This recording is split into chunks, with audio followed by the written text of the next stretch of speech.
For years, many female students in Malaysia have had to undergo period spot checks where they are told to physically prove they are on their period through means which violate their privacy.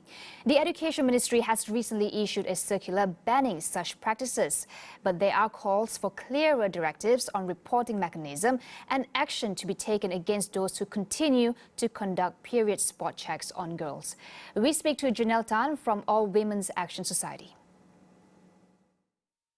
The first one is that the circular does not exactly specify the types of penalties or rehabilitative actions that would be taken against figures of authority who either conduct or get other stakeholders like school prefects, for instance, to do period spot checks. So this definitely needs to be addressed. Secondly, there needs to be clear and transparent guidelines on reporting mechanisms that are available to the survivor and whistleblower. Investigative processes that will subsequently be undertaken by the MOE as well as the State Education Department and District Education Office should the complaint be proven, as well as thirdly, channels of redress such as counselling available to the survivor. So these guidelines should be available.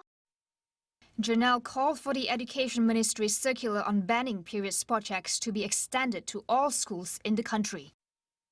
The circular, right, it primarily applies to national and national type schools. When I say national type schools, I mean, the vernacular schools at the primary level, or at the secondary level, it would be the SMJ case, for instance. So the circular only applies to these schools, but they don't exactly 100% apply to educational institutions that fall under the state government or state religion authorities' jurisdictions, for example, Sekolah Agama, or private schools, or Mara colleges under the Ministry of Rural Development.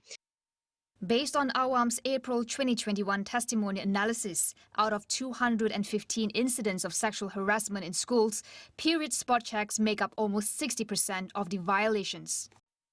That shows that awareness is lacking, and thus the MOE needs to prioritize regular training of school management. When I say school management, I mean teachers, counselors, principals, the PKHEMs, and etc. On sexual harassment and gender sensitivity. So these 4 long-term strategies.